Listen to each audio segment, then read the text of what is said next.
क्या आपको भी ऐसा लगता है कि ट्रिग्नोमेट्री के फॉर्मूलाज अगर लर्न ना करने पड़ते, कोई ट्रिग्नोमेट्री के फॉर्मूलाज को ऐसे ही हमें दे देता उठाकर, तो हम ट्रिग्नोमेट्री तो फटाफट सॉल्व कर लेते। लेकिन ट्रिग्नोमेट्री के चैप्टर में सबसे ज़्यादा डिफ़िकल्ट पार्ट ही ये है कि फॉर्मूलाज कैसे लर्न करें। तो फिर ये वीडियो आपके लिए एकदम सही है। तो let's get started with the very basic thing. सबसे पहले, जैसा कि आप जानते ही होंगे कि ट्रिग्नोमेट्री जो है वो राइट एंगल ट्रायंगल्स में ही हम जनरली अप्लाई करते हैं। तो राइट एंगल ट्रायंगल, सपोज मैंने लिया ABC ट्रायंगल लिया which is right angle at B। इसमें जो लॉन्गेस्ट आर्म होती है वो हाइपोटेन्यूज होता है, ठीक है। अब खेल इसमें है बेस और परपेंडिकुलर का। अगर आपने परपेंडिकुलर और बेस ठीक से आइडेंटिफाई कर लिया तो आपकी ट्रिग्नोमेट्री की 50% प्रॉब्लम सॉल्व हो गई। यस, 50% प्रॉब्लम सॉल्व हो गई अगर आपने बेस और परपेंडिकुलर अच्छे से ठीक से करेक्टली आइडेंटिफाई कर लिया। तो कैसे आइडेंटिफाई करना है वो मैं आपको सिखाऊंगी। सबसे पहले आप देखेंगे which angle is to be measured, या फिर which angle is given to us, measurement of which angle is given to us, या जिसे हम एंगल थीटा भी बोलते हैं। हमारे इस एंगल जो राइट एंगल ट्रायंगल है ABC, उसमें एक एंगल तो 90 डिग्री है। अब रिमेनिंग जो 2 एंगल्स हैं, अगर आप इसमें देखिए एंगल B 90 है, एंगल A और एंगल C में से आप थीटा किसको लेते हैं उस पर डिपेंड करेगा कि कौन सी साइड आपकी परपेंडिकुलर होगी और कौन सी साइड आपकी बेस होगी। अब which angle is to be measured, हमने इस केस में लिया कि एंगल ACB और BCA, that means angle C is to be measured which we take as theta. ये वाला एंगल है थीटा जो हमें लेना है। अब अगर ये एंगल हम थीटा मान रहे हैं, एंगल C को अगर हम एंगल थीटा मान रहे हैं, तो हमारा परपेंडिकुलर कौन सा साइड होगा? पूछिए, which side is opposite to this angle. अब ये जो एंगल थीटा हमने लिया C, इसके ऑपोजिट कौन सी साइड पड़ती है? Correct, side AB। तो AB हमारी परपेंडिकुलर हो जाएगी।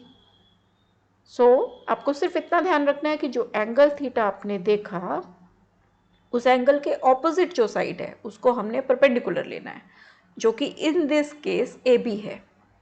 अब आप नेक्स्ट क्वेश्चन खुद से पूछिएगा। ये देखिए, पहले इसको समझ लीजिए। Side opposite to angle ACB कौन सी है? देखिए, दिख रहा है AB साइड ऑपोजिट है, तो this side is our perpendicular, right.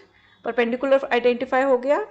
अभी बेस के लिए आप अपने आप से क्वेश्चन पूछिए, which side is adjacent to this angle theta. वो साइड आपकी है BC एडजेसेंट है, BC के ऊपर ही इस एंगल का आर्क देखिए आप गिर रहा है जब आप इसको ड्रॉ कर रहे हैं। तो BC जो है वो बेस हो जाएगा। Yes, this BC is base because this is the side adjacent to angle ACB। अच्छा, अब थोड़ा सा घुमा के देखते हैं। ये बेस हो जाएगा। अब थोड़ा सा दूसरा एक एंगल ट्रायंगल लेके देखते हैं। एक एंगल ट्रायंगल हमने लिया ABC, जिसमें एंगल B हमारा जो है वो 90 डिग्री है। अब अगर मैं C को थीटा ना लेकर, हाइपोटेन्यूज तो AC ही रहेगा, बट अगर मैं C को थीटा ना लेकर A को थीटा लूँ, तो which angle is to be measured? Angle BAC और CAB और एंगल A और थीटा, ठीक है। तो मेरा यहाँ पर एंगल A मैंने अब थीटा ले लिया, लास्ट टाइम C लिया था, अब A थीटा ले लिया। ये करने से चेंजेस क्या हो जाएंगे? ऐसा करने से चेंजेस हो जाएंगे, which side is opposite to angle BAC और CAB और थीटा। नाउ जो साइड ऑपोजिट है इस एंगल के वो कौन सी साइड है? पहले AB थी, अभी BC हो गई, राइट। BC इज ऑपोजिट, तो BC हमारा परपेंडिकुलर हो गया। पिछले केस में जो बेस था, अब इस केस में वो परपेंडिकुलर हो गया। Now which side is adjacent to this angle? AB। अब इसके एडजेसेंट AB हो गई। देखिए, आर्क जो आप इसका ड्रॉ कर रहे हैं वो AB पर गिर रहा है, तो AB इसकी एडजेसेंट हो गई। आपका थीटा AB के ऊपर है, तो AB क्या हो गया? AB मेरा बेस हो गया। अब देखिए, जस्ट थीटा शिफ्ट करने से आपका परपेंडिकुलर एंड बेस भी शिफ्ट हो गया। अगर आपने ये चीज़ समझ लिया तो आपके रेशोज़ आप करेक्टली निकाल पाएंगे, बाकी सारी कैलकुलेशंस आपकी राइटली हो जाएंगी। चलिए अब आगे बढ़ते हैं। सबसे पहले फिर से आप इसमें ध्यान से देखिए, ट्राइंगल ABC जो हमने पहले लिया था उसमें BC बेस है, लेकिन ट्राइंगल ABC जो मैंने सेकंड केस लिया जिसमें कि एंगल A थीटा था उसमें AB बेस है, और मेरे प्रीवियस ट्राइंगल में AB परपेंडिकुलर था और इस केस में BC परपेंडिकुलर है। तो ये बेस और परपेंडिकुलर का अगर आपने ये प्रॉब्लम सॉल्व कर लिया तो बाकी की ट्रिग्नोमेट्री भी बहुत आसान लगेगी। चलिए अब आगे बढ़कर देखते हैं। नेक्स्ट है हमारा पंडित बद्री प्रसाद हर हर बोल ये क्या बोल रहे हैं ना, ये एक फॉर्मूला लर्न करने का बहुत ही इजी तरीका है। पंडित बद्री प्रसाद हर हर बोल, ठीक है। बहुत साल पहले से ही लोग इसको फॉलो करते चले आ रहे हैं, बहुत इजी हो जाता है लर्न करना। पंडित बद्री प्रसाद हर हर बोल, बट ये पंडित बद्री प्रसाद हर हर बोल सिर्फ इस सीक्वेंस को याद करने में आपको हेल्प करेगा। बाकी तो आपको याद रखना है कि जो P है परपेंडिकुलर है, B जो है वो बेस है और H जो है वो हाइपोटेन्यूज है। और सीक्वेंस में आपको sine, cos, tan, cosec, sec and cot थोड़ा सा याद रखना पड़ेगा। 2-4 बार बोलेंगे जुबान पर बैठ जाएगा। Sign, cos, tan, cosec, sec, cot, Pandit Badri Prasad हर हर बोल। बस ये 2 चीज़ मेमोराइज कर ली, आपको सारे ट्रिग्नोमेट्रिक रेशियोज लर्न हो जाएंगे। Yes, it is that easy. अब देखिए इसमें साइन को अगर आप देखिए, ये जो एरो का डायरेक्शन है P अपॉन एच, यही है हमारा sine theta. Yes, sine theta is P upon H. और कोसेक थीटा साइन थीटा का रेसिप्रोकल है, तो वो क्या हो जाएगा कोसेक थीटा, वो हो जाएगा H अपॉन P और 1 अपॉन साइन। अब कॉस थीटा हमारा होगा B upon H. Yes, cos theta is B upon H, that is base upon hypotenuse. And sec theta क्या होगा, सेक थीटा उसका just opposite, just reciprocal, which is H upon B, that's hypotenuse upon base. And tan theta हमारा होगा P upon B, that is perpendicular upon base. And cot theta हो जाएगा B upon P, which is base upon perpendicular. अब ये तो आपको दिक्कत समझ आ ही गया होगा कि जो साइन थीटा जो है वो कोसेक थीटा का रेसिप्रोकल है और कोसेक थीटा जो है वो साइन थीटा का रेसिप्रोकल है। सिमिलरली कॉस थीटा जो है वो सेक थीटा का रेसिप्रोकल है एंड सेक थीटा जो है वो कॉस थीटा का रेसिप्रोकल है। और एक मज़ेदार बात, जो टैन थीटा है वो कॉट थीटा का रेसिप्रोकल है एंड कॉट थीटा जो है वो टैन थीटा का रेसिप्रोकल है। इतना ही नहीं, और भी है। टैन थीटा जो है वो sine theta upon cos theta है एंड कॉट थीटा जो होता है वो cos theta upon sine theta होता है। याद रखने का ज़रूरत नहीं, आप करके देखिए। टैन थीटा में आप sine theta upon cos theta करिए, वैल्यूज़ रख दीजिए। साइन थीटा आपने निकाला P अपॉन एच और कॉस थीटा आपका है B अपॉन एच, रखिए, H से H आपका कैंसिल, तो आपके पास टैन थीटा क्या आया, टैन थीटा आपका आ गया P अपॉन B और आपका tan theta P upon B ही तो था।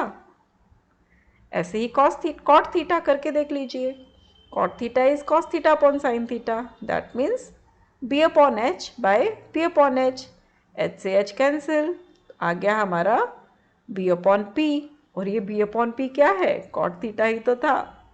तो याद कुछ भी नहीं रखना है, याद सिर्फ पंडित बद्री प्रसाद हर हर बोल और sine cos tan cosec sec cot रखना है। बाकी सारी चीज़ें तो आप खुद डेराइव कर लेंगे। चलिए और आगे बढ़ते हैं। ये ट्रिग्नोमेट्रिक रेशियोज थे, कंप्लीट हो गया। नेक्स्ट अब हम पढ़ेंगे ट्रिग्नोमेट्रिक या फिर पाइथागोरियन आइडेंटिटीज़। हाँ, बहुत डिफ़िकल्ट लगता है कभी कभी कि कैसे लर्न होगा, बट लर्न करने की ज़रूरत क्या है आपको। देखिए ट्राइंगल लिया ABC, B हमारा राइट एंगल है। मैंने दोनों केस लेके आपको परपेंडिकुलर और बेस दिखा दिया। अगर आपका एंगल थीटा एंगल A पर है तो आपका परपेंडिकुलर BC है और बेस जो है वो AB है। लेकिन अगर आपका एंगल थीटा एंगल C पर है तो आपका परपेंडिकुलर जो है वो AB है और बेस जो है वो BC है। बस इतना ध्यान रखना है, बाकी तो इजी है। पाइथागोरस थ्योरम लिख लीजिए, 3 आइडेंटिटीज़ हैं, 3 बार थ्योरम को लिख लीजिए। H square is equals to P square plus B square, पता है ना, हाइपोटेन्यूज का स्क्वायर जो होता है वो बेस और परपेंडिकुलर के स्क्वायर्स के सम्स के इक्वल होता है। तो तीनों को तो 3 बार हमने पाइथागोरस थ्योरम लिख ली। अब करना क्या है, अब हमें डिवाइड करना है। कैसे, हमारे पास 3 आर्म्स है, हाइपोटेन्यूज है, बेस है और परपेंडिकुलर है। एक केस में आप एच स्क्वायर से डिवाइड कर दीजिए, नेक्स्ट केस में आप इसको पी स्क्वायर से डिवाइड कर दीजिए एंड लास्ट बी स्क्वायर बचा, उससे भी डिवाइड कर दीजिए। बस अब सॉल्व करके आइडेंटिटीज तो निकल गई, लर्न थोड़ी करना है। एच स्क्वायर से आपका एच स्क्वायर कैंसिल हुआ तो क्या आ गया, नीचे देखिए, पी स्क्वायर से पी स्क्वायर कैंसिल हो जा रहा है, उससे नेक्स्ट में बी स्क्वायर से बी स्क्वायर कैंसिल हो जा रहा है। अब याद रखिए हमने पीछे जो लर्न किया है, sine cos tan cosec sec cot, Pandit Badri Prasad हर हर बोल, इसको भूलना नहीं। एंड देन देखिए एच स्क्वायर से एच स्क्वायर कैंसिल हुआ तो क्या आया, 1 इक्वल्स टू का साइन पी अपॉन एच क्या है, इधर देखिए आप, पी अपॉन एच हमारा साइन है तो साइन स्क्वायर थीटा हो गया, और बी अपॉन एच क्या है, बी अपॉन एच कॉस है तो कॉस स्क्वायर थीटा हो गया। बन गई आइडेंटिटी, लर्न नहीं करनी। Sine square theta plus cos square theta is equals to 1, यही तो हम लर्न करते हैं, लेकिन देखो अब तो डेराइव कर सकते हो। नेक्स्ट में H square upon P square, अब एच अपॉन पी क्या है, देखिए साइन का रेसिप्रोकल है, कॉसेक है, तो ये हो जाएगा cosec square theta is equals to P square से पी स्क्वायर कैंसिल हो गया तो 1 प्लस बी अपॉन पी। अब बी अपॉन पी क्या है, बी अपॉन पी हमारा है कॉट, तो ये cot square theta, yes 1 plus cot square theta is equals to cosec square theta. And last H upon B क्या है, सेक, तो sec square theta equals to P upon B क्या है, P upon B हमारा है tan, तो tan square theta plus B upon B cancel तो 1। अब ये तीनों आइडेंटिटीज याद नहीं करनी, जस्ट डेराइव करना सीख लीजिए, बहुत इजी है। 3 बार पाइथागोरस थ्योरम लिखा, एक बार एच स्क्वायर से डिवाइड कर दिया, एक बार पी स्क्वायर से डिवाइड कर दिया, एक बार बी स्क्वायर से डिवाइड कर दिया, और पंडित बद्री प्रसाद हर हर बोल का हेल्प लिया, और आपके पास ये तीनों की तीनों आइडेंटिटीज डेराइव हो गई। अब नेक्स्ट टॉपिक है trigonometric ratios of particular angles. Particular angles मतलब हमें एंगल्स का वैल्यू गिवन होगा 0 degrees, 30 degrees, 45 degrees, 60 degrees and 90 degrees. और ये बहुत बड़ा टेबल देखने में लगता है, बहुत डिफ़िकल्ट होगा लर्न करने में, बट लर्न करने वाला इसमें भी कुछ भी नहीं है, कुछ भी लर्न नहीं करना है। टेबल ड्रॉ कीजिए, थीटा सीक्वेंस में लिख लीजिए, sine theta, cos theta, tan theta and tan theta आपको याद है, हमने अभी पीछे सीखा, sine theta upon cos theta होता है।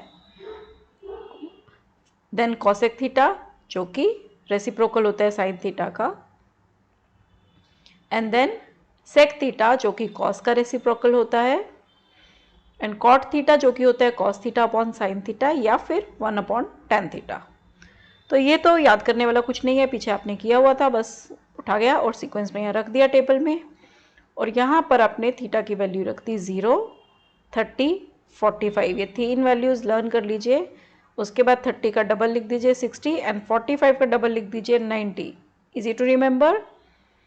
अब वैल्यूज़ जो इस टेबल में भरनी है वो निकालनी कैसे हैं, तो देखिए उसके लिए सबसे पहले हम कैलकुलेट करेंगे साइन थीटा की वैल्यूज़, जो कि हम जिसके लिए फॉर्मूला यूज़ करेंगे square root of x/4। Yes, ये x/4 होल स्क्वायर है, होल स्क्वायर रूट है।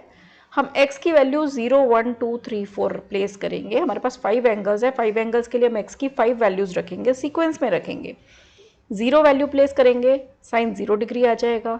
1 वैल्यू प्लेस करेंगे x का, तो साइन 30 डिग्री का वैल्यू आ जाएगा। x को जब हम 2 रखेंगे तो साइन 45 डिग्री आ जाएगा, x को 3 रखने पर साइन 60 डिग्री आ जाएगा, एंड x को 4 रखने पर साइन 90 डिग्री आ जाएगा। करना कैसे है देखते हैं। स्क्वायर रूट ऑफ 0/4, अब 0/4 तो 0 ही हो गया, और 0 का स्क्वायर रूट निकालेंगे तो 0 ही आएगा, तो साइन 0 का वैल्यू हमारा 0 आ गया। नेक्स्ट स्क्वायर रूट ऑफ 1/4, अब देखिए, अब स्क्वायर रूट ऑफ 1/4 का मतलब क्या हुआ, square root of 1 divided by square root of 4। 1 का स्क्वायर रूट निकालेंगे 1 ही होता है, एंड 4 का निकालेंगे तो 2 होता है, तो वैल्यू आ गया 1/2। Next is square root of 2/4। अब देखिए 2 और 4 आपस में कटता है, 2 1 2, 2 2 4, तो ये आपका आ गया स्क्वायर रूट ऑफ 1/2। अब इसको अलग अलग अगर हम स्क्वायर रूट कैलकुलेट करें, 1 का स्क्वायर रूट निकाला 1 आ गया, एंड स्क्वायर रूट 2 को एज इट इज √2 ही छोड़ देते हैं, तो ये आ गया 1/√2। नेक्स्ट हमारा हो गया square root of 3/4 which is √3/√4। √4 का हो गया 2, सॉल्व करके तो हमारा वैल्यू आ गया √3/2। And last square root of 4/4, 4 से 4 cancel, root of 1, square root of 1 is 1 only. तो इस तरह से हमारे पास साइन थीटा की वैल्यूज आ गई विच इज 0। नेक्स्ट में आया था 1/2, उससे नेक्स्ट था 1/√2, उससे नेक्स्ट आया था √3/2, एंड देन हमारा आया था 1। और अब कॉस थीटा क्या करेंगे, देखिए साइन थीटा का जो वैल्यू आपको नीचे से ऊपर की तरफ दिख रहा है, कॉस थीटा का वो वैल्यू आप ऊपर से नीचे रख दीजिए। मतलब साइन थीटा का जो लास्ट वैल्यू था वो कॉस थीटा का फर्स्ट वैल्यू 0 डिग्री वाला वैल्यू हो जाएगा। तो जो साइन 90 था 1, वो कॉस 0 हो जाएगा 1। और जो साइन 60 था √3/2 वो कॉस 30 हो जाएगा √3/2। साइन 45 एंड कॉस 45 सेम है 1/√2। अब 1/2 इधर नीचे ले आइए एंड 0 एंड में। तो जो नीचे से ऊपर वैल्यूज थी उनको हमने ऊपर से नीचे करके लिख दिया। अभी tan थीटा हमारा है sine theta upon cos theta, बस वैसे ही रख के कैलकुलेट कर लेना है। साइन का वैल्यू 0 है और कॉस का वैल्यू 1 है, तो 0/1 रख के कैलकुलेट कर लीजिए। 0/1 मीन्स 0। नेक्स्ट है 1/2 अपॉन √3/2, 2 से 2 कैंसिल, तो आ गया हमारा 1/√3। Next is 1/√2 divided by 1/√2। अब न्यूमरेटर डिनोमिनेटर कट गए तो 1 आ गया। नेक्स्ट में √3/2 बाई 1/2, 2 से 2 कैंसिल तो √3। उससे नेक्स्ट 1/0। अब देखिए डिनोमिनेटर में 0 आ गया, that means it can not be defined, so not defined आ गया आंसर। नेक्स्ट है cosec theta which is reciprocal of sine theta. Sine theta का वैल्यू अगर 0 है तो इसको हम लिख सकते हैं 0/1, और उसको जब रेसिप्रोकल करेंगे तो हो जाएगा 1/0 which is again not defined because 0 denominator में आ गया तो नॉट डिफाइंड होगा। नाउ 1/2 रिवर्स करके लिखा तो 2 हो गया। 1/√2 को रेसिप्रोकल निकाला तो √2, √3/2 का रेसिप्रोकल 2/√3, एंड 1 का रेसिप्रोकल तो 1 ही होगा। Same goes for sec theta, इसमें हमें कॉस थीटा का रेसिप्रोकल निकालना है, तो 1 एज इट इज, √3/2 का हो जाएगा 2/√3, 1/√2 का हो गया √2, 1/2 का हो जाएगा 2, एंड 0 का क्या होगा 1/0 which is not defined. Last cot theta, इसमें cos theta upon sine theta निकालना है। 10 में हमने साइन अपॉन कॉस किया था, इसमें हमें कॉस अपॉन साइन करना है, तो 1/0 नॉट डिफाइंड बिकॉज 0 डिनोमिनेटर में हो तो नॉट डिफाइंड होता है। अच्छा, आप अगर वैसे नहीं करना चाहें ना तो आप tan थीटा का भी देखिए, जो वैल्यूज नीचे से ऊपर आ रहा है वो भी कर सकते हैं because cot theta is reciprocal of tan theta. तो दोनों तरीके से जो आपको ईजी लगे, चाहें तो आप cos theta by sine theta करके निकाल लिए, चाहें तो आप tan थीटा का जो वैल्यूज नीचे से ऊपर है वो इधर भर दीजिए। अब नॉट डिफाइंड है तो फर्स्ट वाले में नॉट डिफाइंड आ गया, tan थीटा में नीचे √3 था तो इधर √3 आ गया, तो 1 था तो इधर 1 आ गया। नेक्स्ट आपका 1/√3 था तो 1/√3 आ गया, उससे नेक्स्ट 0 था तो इधर 0 आ गया। Easier to do right. तो ये आपका टेबल भी बन के तैयार हो गया। अब मैं जो कैलकुलेशन है वो हटा के आपको वैल्यूज़ दिखा रही हूँ। This is how we have derived all the values of trigonometric ratios of particular angles, right.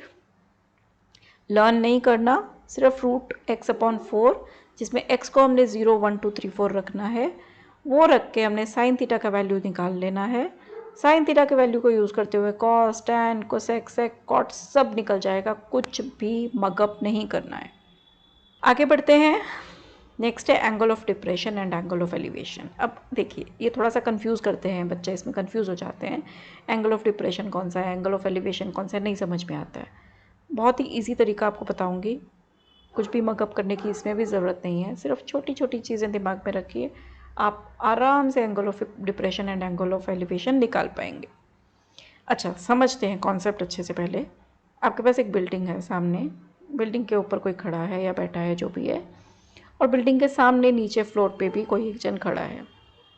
अब देखिए साइट जो ऊपर खड़ा है वो नीचे देख रहा है और जो नीचे खड़ा है वो ऊपर देख रहा है।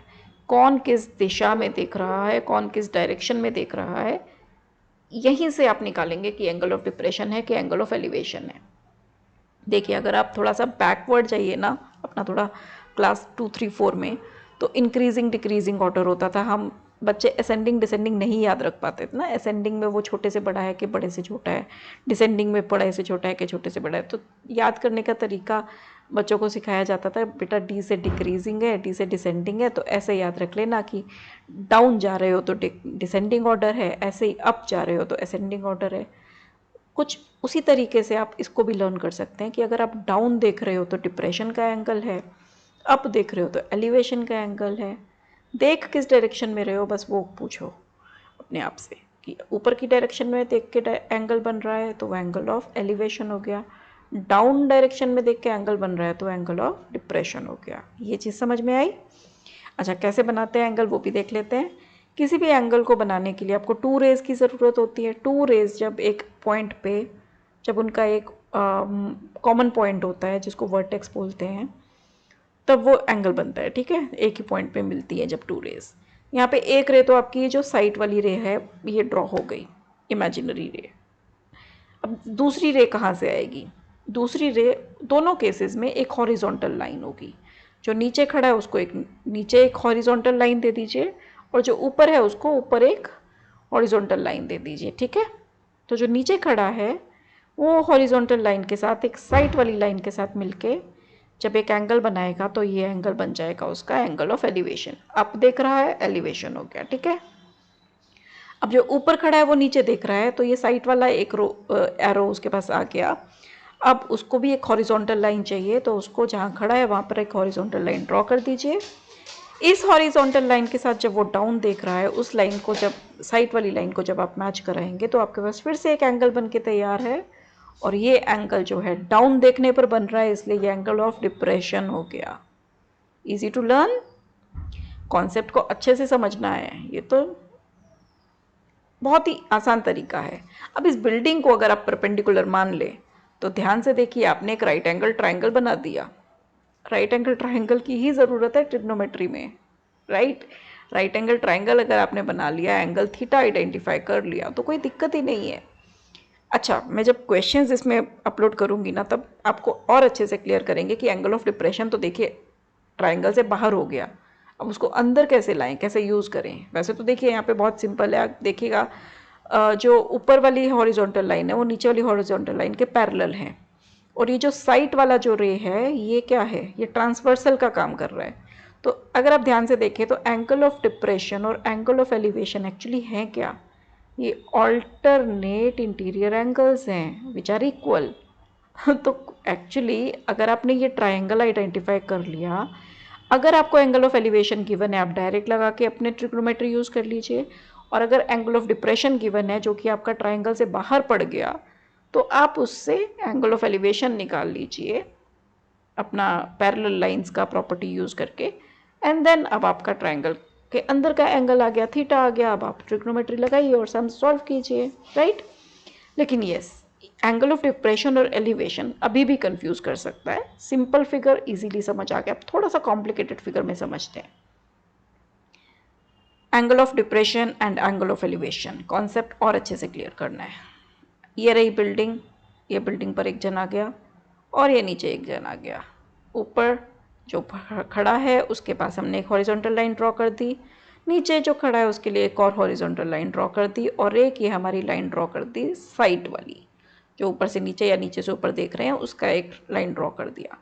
यहाँ पर दो एंगल हमारे बनेंगे, जो नीचे से ऊपर देख रहा है अप देख रहा है तो एंगल ऑफ एलिवेशन बना रहा है, और जो ऊपर से नीचे देख रहा है डाउन देख रहा है वो एंगल ऑफ डिप्रेशन बना रहा है। यहाँ तक हमने सीख लिया, राइट। और ये परपेंडिकुलर ड्रॉ करके हमने राइट एंगल ट्राइंगल भी निकाल लिया। ये हमने अभी थोड़ी देर पहले सीखा, रिवाइज किया, क्लियर हो गया। अब कॉम्प्लिकेटेड कैसे करना है फिगर को, या कॉम्प्लिकेटेड चीज़ें कैसे आ सकती हैं। इसी बिल्डिंग के ऑपोजिट मान लीजिए एक लंबा सा टावर आ गया आपके पास, और अब इस टावर के ऊपर देखिए एक जन खड़ा है, वो एक्चुअली पहले ही खड़ा था, एनिमेशन में थोड़ा गड़बड़ हो गई। अब टावर के ऊपर एक जन खड़ा है और वो देखिए उसके वहाँ पर भी हमने एक हॉरिजॉन्टल लाइन ड्रॉ कर दी। अब जो बिल्डिंग पे खड़ा है वो टावर पे खड़े हुए इंसान को भी देख सकता है, और जो टावर पे खड़ा है वो बिल्डिंग पे खड़े हुए इंसान को देख पा रहा है। ठीक है, तो ये हमने लाइन ड्रॉ कर दी साइट वाली। अब यहाँ पर एंगल्स क्या बनेंगे?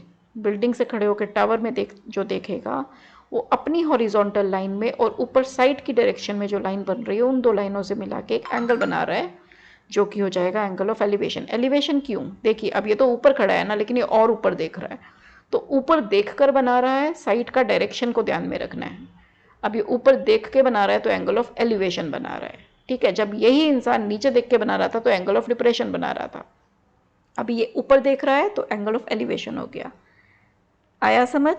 ऐसे ही जो ऊपर खड़ा है अभी टावर के, वो जब नीचे देखेगा, ये जो बिल्डिंग पर खड़ा है इसको, और वो एक एंगल बनाएगा अपनी हॉरिजॉन्टल लाइन के साथ और इस साइड वाली लाइन के साथ, तो वो एंगल कौन सा होगा? Yes, angle of depression. अच्छा, वो दो एंगल बना पाएगा, एक तो वो बिल्डिंग के टॉप में देखेगा, और ये आपके पास एक ट्राइंगल भी तैयार हो गया 90 डिग्री का, अगर आप टावर को परपेंडिकुलर मान लें। यहाँ पर अपनी ट्रिग्नोमेट्री लगा सकते हैं। अच्छा, दूसरा क्या ट्रायंगल पॉसिबल है ऊपर, जो वो टावर पे खड़ा होके एकदम ग्राउंड पे देखे, बिल्डिंग के भी फुट पे देखे, तो वो कौन सा एंगल बनाएगा? अरे वो फुट में देखे चाहे बिल्डिंग में देखे, अपने से तो नीचे ही देख रहा है ना, तो जो नीचे खड़ा है वो तो बनाएगा, बिल्डिंग के फुट से जो नीचे खड़ा है वो बनाएगा एंगल ऑफ एलिवेशन, लेकिन जो ऊपर से नीचे देख रहा है टावर से वो बनाएगा एंगल ऑफ डिप्रेशन। सो ऊपर टावर के ऊपर में बोथ द केसेस में वो नीचे देख रहा है, वो एंगल ऑफ डिप्रेशन बना रहा है, और यहाँ पर बिल्डिंग के फुट में खड़े होकर अगर कोई ऊपर देखता है तो वो एंगल ऑफ एलिवेशन बनाएगा, क्योंकि वो ऊपर देख रहा है। तो अब यहाँ पर देख लीजिए, आपके पास 1 2 3 examples of angle of elevation आ गए, and 1 2 3 examples of angle of depression आ गए।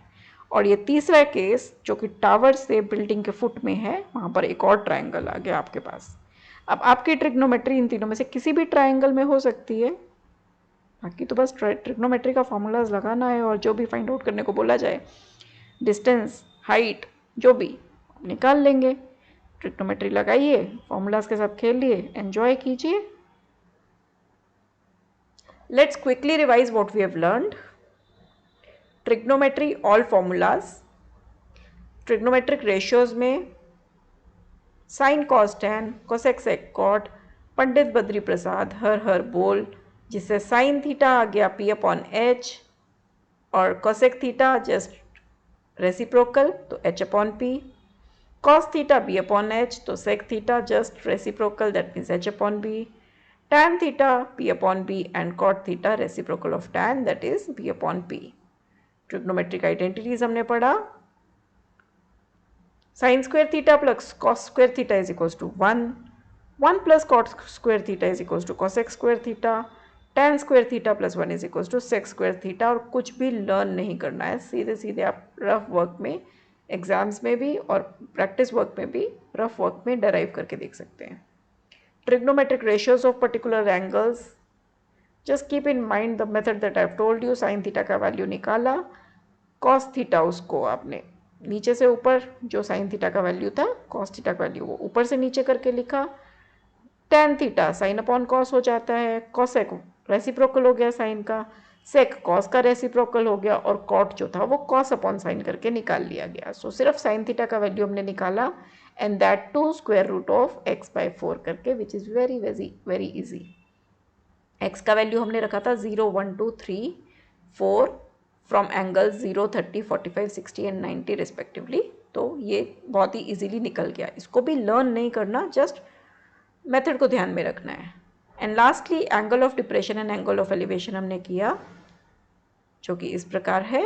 अगर आप नीचे से ऊपर की तरफ देख रहे हैं तो जो हॉरिजॉन्टल लाइन के साथ अपनी साइट वाली रे का आपने जो एंगल बनाया वो एंगल ऑफ एलिवेशन है, और अगर आप ऊपर से नीचे देख रहे हैं तो आपने अपनी जो हॉरिजॉन्टल लाइन के साथ जो साइट वाली रे का जो एंगल बनाया वो एंगल ऑफ डिप्रेशन है। आई होप आपको ये वीडियो पसंद आया होगा, और इसके बाद ट्रिग्नोमेट्री के फॉर्मूलाज आपको इजी लगेंगे। लर्न तो बिल्कुल नहीं करना है, मैं बार बार एक ही चीज़ बोलूँगी, don't mug up this formulas. बहुत ही आसान तरीके से याद रखिए, ज़िंदगी भर याद रहेंगे। सिर्फ एग्जाम्स तक की टेंशन क्यों लेनी, आपको ज़िंदगी भर याद रहेंगे, इस तरीके से आप इसको कर सकते हैं। तो बस अब ट्रिग्नोमेट्री उठाइए और